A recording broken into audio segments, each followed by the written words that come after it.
This one's going to be spicy in the comment section. Did the boomers have it easy when it came to property prices? There's an age-old debate, and age is probably the right word to use, between the boomers, the Gen Xers, the Gen Ys, and the Gen Zs about property prices, and that the boomers had it easy. They had cheap property prices. It was only a 2 to 4 times multiple for income to buy a property, right? Well, let's unpack in today's video a comparison between 1975 and 2025 and whether the boomers really had it easier than today's generation. I feel like I'm caught a little bit in the middle here, but I think this sums up the tension perfectly. The boomers say, you just need to stop buying your lattes and your avocado on toast and save a little harder and you'll get into the property market. And the millennials and the Gen Zs are saying, you are literally holding all the property in Australia. Can we have some? It's not about the lattes. It's about a massive shift in affordability in Australia, access and opportunity to property. So let's unpack the numbers. Back then, for the boomers, the median house prices were $30,000 in 1975. The average income was 7.6K, which means it was a ratio of income to purchase price of 3.9 times annual income. Now, what are we looking at today? The median house price across Australia is $1.2 million. The average income is $102,000, and the ratio is over 11.8 times annual income. So what does this all mean? The average Aussie needs now nearly 3 times more income relative to the property price than someone in 1975 to buy the same kind of home their parents could afford. So I think this might be a strong argument to settle this debate. So when people say it was harder back then, we have to look at this data. And yes, interest rates were higher, but the overall burden was far lower and the income ratio was far lower, which means that housing was simply more accessible in 1975 than it is today. Now, we've created a generation comparison table breaking this down further. The interest rates for the boomers in the early 1990s were upwards of 17 to 19%. Now, the millennials and Gen Zs are looking around that 5 to 6% in terms of interest rates. The deposits could be saved by a boomer in that 1970s to 1990s period, which is Gen Xers as well, but around 2 years for some of those people at that point in time, which is crazy. Now, for a lot of Australians, young Australians, we're looking at 5, 6, 7+ years to save a deposit. Hence all these schemes driving demand with 5% deposits for first-time buyers. The ownership rate's really interesting. 66% owned a home by age 40. Now it's only 55% own a home by age 40. This is another interesting point. The average household was 4.5 people per home, and now it's only 2.5 people per home. So people really want their space and are having less kids in this current economic environment. This data has been collated from the Grattan Institute, CoreLogic, and the ABS census data, and really shows the picture of the comparison of the boomers to the millennials when looking at property affordability and access to the property market. So I think we can all agree, yes, it is much harder now to buy property. And we can all comfortably say it's not just the latte or the avocado on toast. 28.4% of mortgage holders are at risk in 2025, which means there's financial stress there in terms of the repayments for their mortgage. Millennials are the generation most affected, and this is also going to significantly impact the Gen Zs who are looking and thinking about buying property in the future. And this is a generational shift in the way we need to look at property. The boomers could just buy and hold their own home, and they were getting wealthier and wealthier. The millennials and Gen Zs now either need to strategize or stagnate in terms of their financial position. So it is a hard market that we are in at the moment compared to 40, 50 years ago. So we need to be smarter about our property decisions.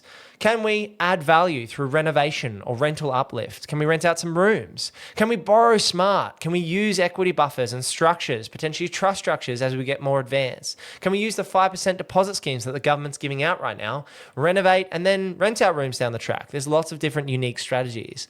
Can we buy right, looking at the location and signs for growth, and put together a detailed portfolio plan so that we can work from 1 to 2 to 3 properties? I am 31 years old at this point in time, and I bought my first property at 23 years old. It took myself and my late wife, Emily, about 2.5 years from when we were first married at 21 and 20 to save a deposit for a first home. We sacrificed. We sacrificed more than the baby boomers probably had to buy our first property. And as a multiple of income, it was probably an 8 times multiple when we bought our first home. The thing is, we didn't rest on our laurels. We didn't complain too much about that the market was harder. We just recognized that the market was harder and was going to continue to get harder to buy into. And we made a strategic plan together as a couple to buy, value add, and then build a property portfolio to give us more choices. We used all those things I just spoke about. I've done so many renovations. You can go back and look on the YouTube channel. That's the exact reason I started this YouTube channel, was renovating a property we affectionately called the Baby Queenslander. Emily and I were then able to build a property portfolio on everyday Australian incomes. We were earning between $45,000 up to $120,000 at our peak on PAYG incomes when we grew the property portfolio from $0 to $5 million. The way we did that on everyday Australian incomes was by doing extra work. We added value to these properties through our own sweat equity. On top of that, we worked with the brokers and the banks to get access to debt to buy more good quality assets with strong growth potential and upside in the mid to long term. We bought 3 blue chip assets in Southeast Queensland and then diversified by buying a unit block in Coffs Harbour in December 2021. Now, my property portfolio has gone from strength to strength. I purchased 5 or 6 assets this year, which is mind-blowing to me, but it's been about the slow steps to get there. It took 2.5 years to save that first deposit and then buy that first home, another 2 years to buy our first investment as a couple, and then it really snowballed from there once we got our handle on things and we worked out a strategy to buy, build, and grow the property portfolio. It is harder. There's no doubt about it. When your grandparents or your parents say, we had it hard back in the day, you can show them this video. The data shows us that it is harder for the millennials and the Gen Zers to break into the property market. But if you are willing to work hard and be smart, there are ways that you can continue to grow an asset base and start from where you're at. We're helping buyers purchase houses as low as $500,000 in the Greater Melbourne region. We've expanded the buyers agency specifically into Greater Melbourne because we see value at this point in time. So myself and the team at Purpose Property are buying in Southeast Queensland and Greater Melbourne as a boots on the ground buyers agent who are strategic in terms of the locations that we're buying for clients. We're a quality-based buyers agency that focus on the client first. For us, it's not about making more money. That will come if we service our clients really well. If you want to see a full breakdown of our process and pricing, head over to purposeproperty.com.au. Now, a big one, given that we're in the month of November, is we're also having a massive, it's ridiculous, my acquisition managers convinced me to have a ridiculous sale on our Invest with Purpose property investing course. For only $199, which I will probably never do this again, for only $199, the course is normally $1,500. We are basically giving this course away for that price, but we are wanting more young Australians to have the knowledge behind them to buy and build and scale a property portfolio to give yourself more choices.